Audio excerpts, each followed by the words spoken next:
va au Louvre.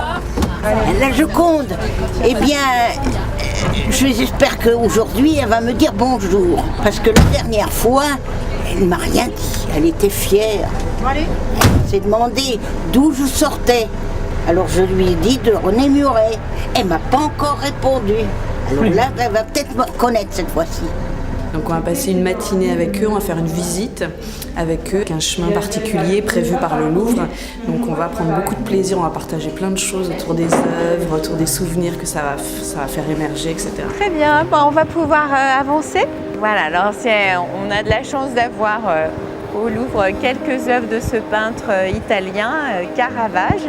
Il est un peu le premier à travailler des sujets plus populaires, mais qui restent importants pour transmettre un message moral.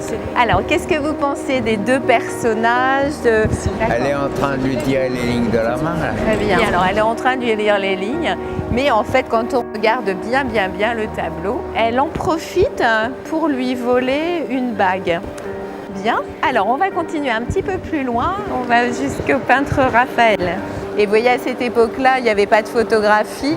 Et donc, il y avait l'idée qui pouvait être un peu magique. La Joconde aussi, on disait que c'était un miracle presque de remplacer la personne réelle, de rendre présent. Et vous voyez la qualité de son regard.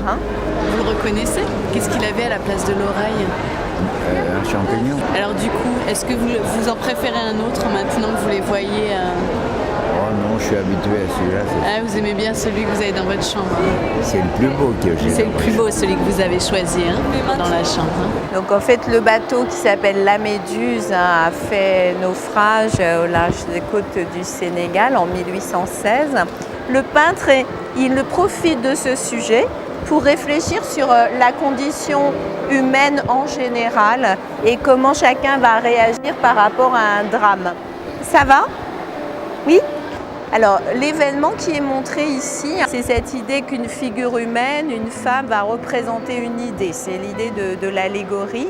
Et donc, le fait de lui montrer la poitrine nue, c'est tout d'un coup qu'elle est un peu détachée de l'histoire contemporaine. Il faut qu'elle soit une idée, pas une vraie personne. Non mais là, elle est dans l'action.